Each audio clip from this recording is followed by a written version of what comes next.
Hello, everyone. I'm Diana Walker, and I'm the founder of Built by Us, which is a social enterprise which is growing diversity and inclusion for the construction sector. And I'm absolutely delighted to be joined by the amazing Dr. Neal Shasore. Am I saying your name right? Is it Shasore? Yeah.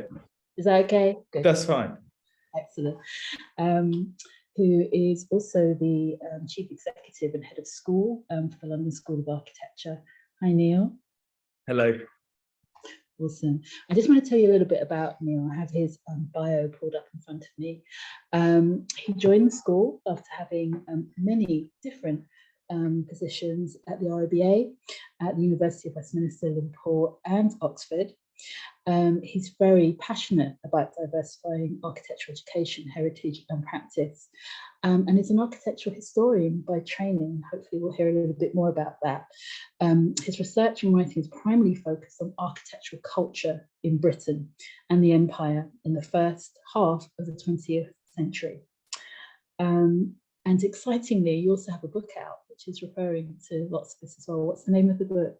I better plug it. Designs on Democracy, Architecture in the Public and into all London. Out now. Oh, awesome. Congratulations. That's absolutely brilliant. He's also a trustee of the Architectural Heritage Fund and the 20th Century Society. So not too busy then, not, loads and loads of spare time. Thank you so much for doing this today. No worries. And I really wanted you to be part of this conversation.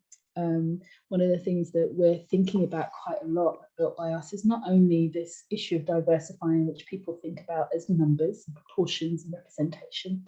All of this is incredibly important, but it's also really important the effect that it has as well. So my first question to you, in terms of your role as head of school at LSA, and thinking about some of these issues around creating better social justice, around decolonizing the curriculum. I wonder how much these themes impact or affect your approach to what you do at the LSA.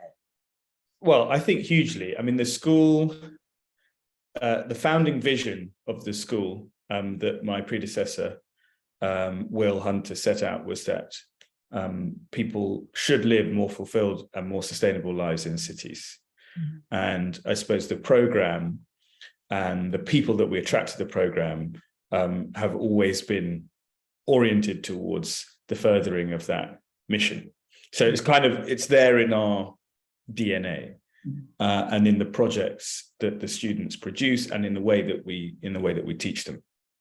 I think there are kind of specific instances where that has manifested itself in things like our design think tank. So DSDHA a couple of years ago led a think tank on spatial justice with collaborating with a group of our first year students.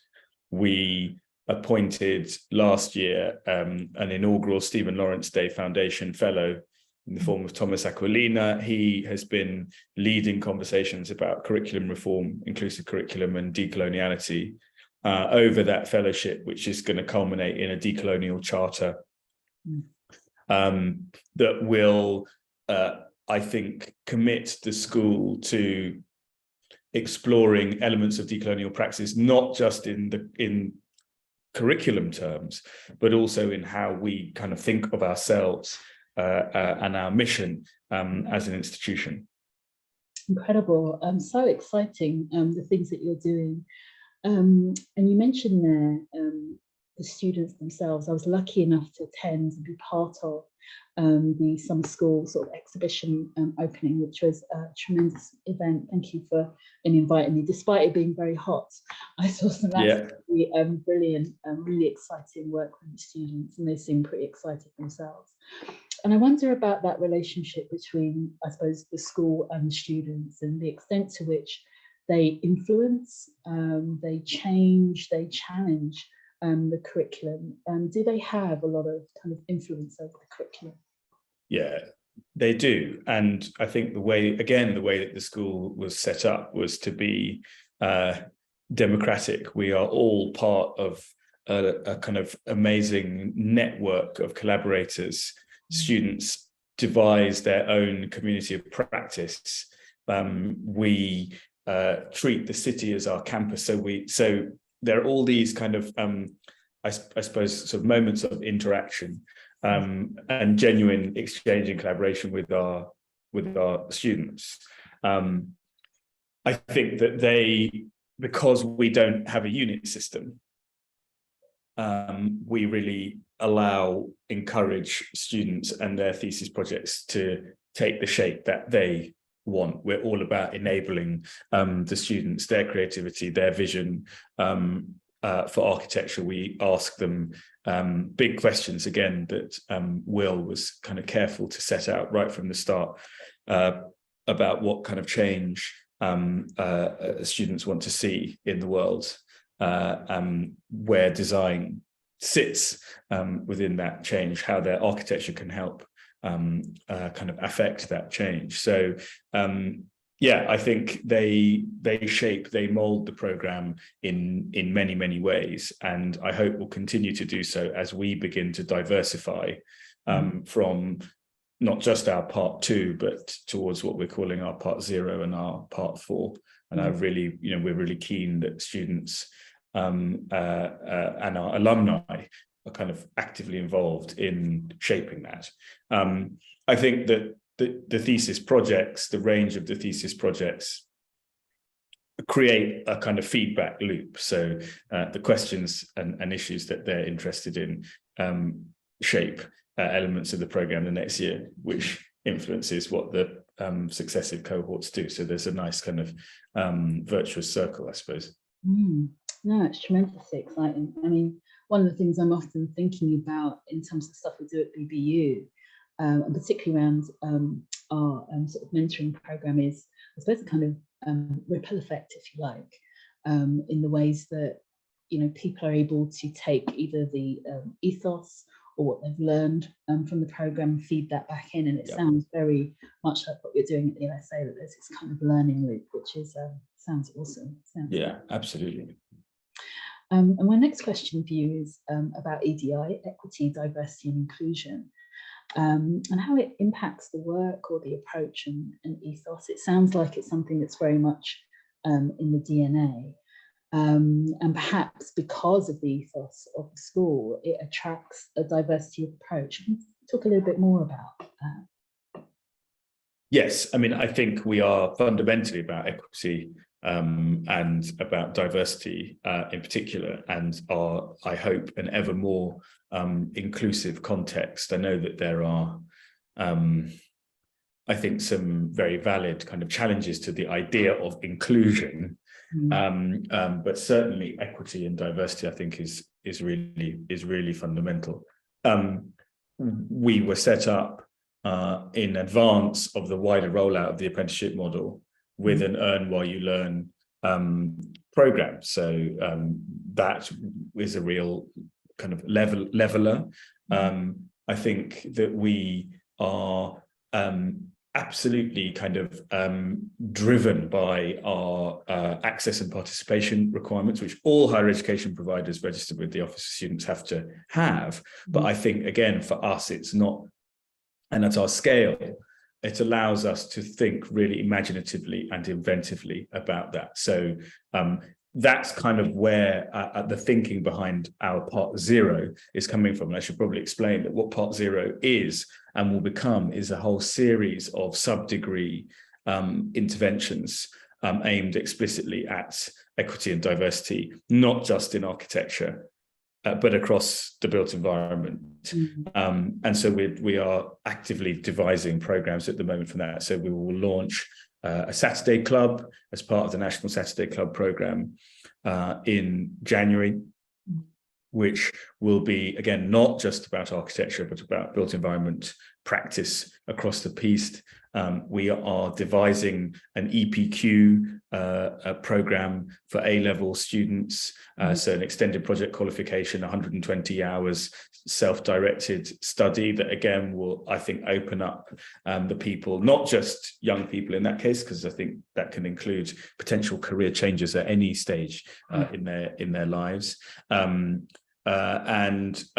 in time, a level 4, level 5 higher apprenticeship, which, again, I think will not just be about creating a pipeline for architecture and for people to reach the register. I very much hope that a good number do, but actually I think to take on a whole kind of range of roles across the built environment, because I think that there are, with the challenges that we face in terms of equity and climate, we know, every day we know more and more that some really fundamental changes are going to have to happen if we're going to survive and thrive. If humanity and the planet will survive and thrive.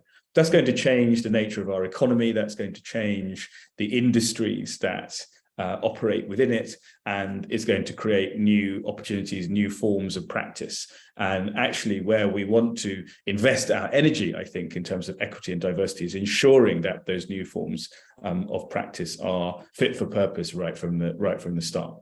Yeah.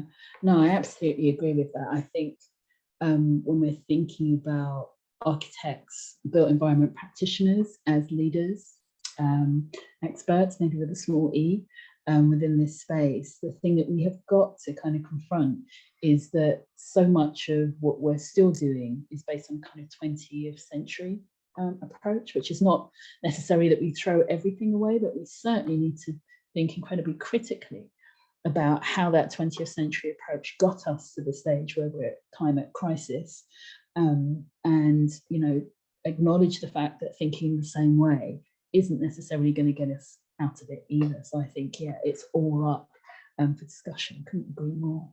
I think that's right. I mean, and being a boring historian, I think, the 19th century also has something to answer for, and the kind of acceleration of industrialization, and at the same time, the emergence of the professions, a whole kind of sociological phenomenon of professionalism.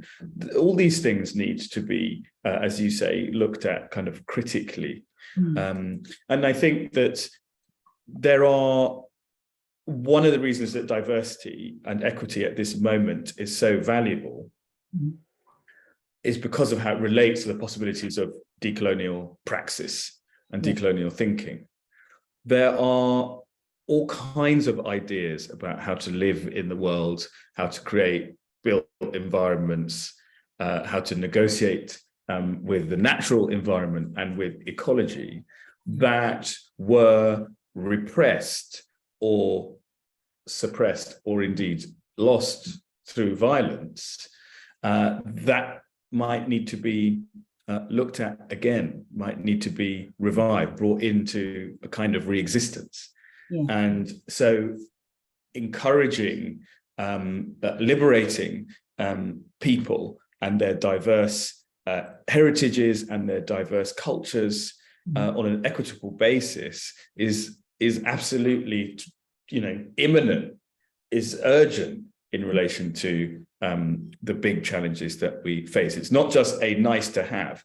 It's not even just a good for business. There is, I think, real imaginative opportunity, as I say, about the future of the planet and the survival of humanity, where we need to embrace how it was people thought about creating built environments. That's not about a particular Western European conception of the architect, and in particular, at the moment it kind of came into maturity in the 19th and into the 20th century. It's about looking, much more widely at different knowledge systems, about how we hold land, how we develop that land, as I say, how the buildings that we create, the built environments we produce, intersect with the natural environment and with ecology and with climate. Interesting.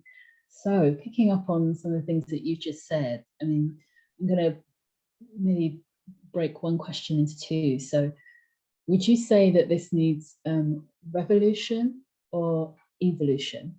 And what role should built environment practitioners and architects, including architects, what role could or should they be playing within that? A very hard question. I maybe accelerated evolution is a if that isn't too much kind of sitting on the fence. I think that those pressures are here and mounting. So change is going to happen, and is going to happen fast. I don't think it is about throwing babies out with the bathwater. There are so when I challenge, for instance, the idea of the architect, the figure of the architect, and the knowledge system of architecture, that doesn't mean that I think that the architecture is wrong and that architects are bad. So it is more nuanced than that. But I think it's going to happen quickly. And what I'm interested in for the LSA, and indeed for the built environment sector more broadly, is being responsive to those changes. That's my view. So therefore, what role should built environment? Well, on the basis that the construction industry is a huge contributor, a huge user of embodied and operational carbon. Obviously, it's going to be at the forefront of a lot of these changes. So it is incumbent on us all, I think, to find these new, more progressive and more sensitive forms of practice, of education, and of development and construction, and foster them. That's kind of what I see the mission of the LSA being over the coming years, worrying less about replicating 19th century forms of professionalism, developing the means of responding much more sensitively to social, community, and environmental need. And that, as I say, has been the ethos of what we're thinking about our Part Zero, about our sub-degree interventions.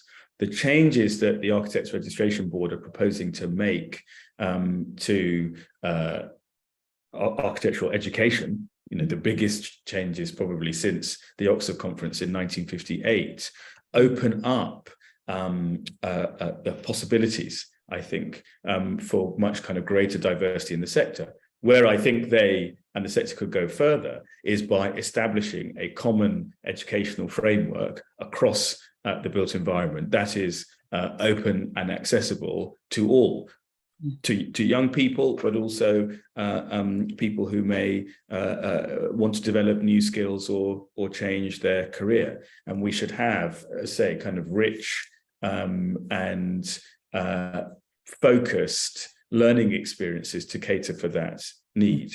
Yeah, fantastic. And thank you so much for that. And I think on that incredibly exciting sort of potential vision for the future, we'll bring it to a close there. As you know, I could speak to you for hours, and I'm sure the people listening are kind of going, oh no, it's stopping now. But I would certainly like to extend an open invitation that you come back and speak to us again about all these incredible sort of ideas, thoughts, and theories. Look, I'd happily accept, and equally, we need collaborators in this mission, and you're one of them, Dana, but others who might be listening, if these ideas kind of excite you, please get in touch. Oh, great stuff. Thank you so much. You have a great day. Thank you. Thank you.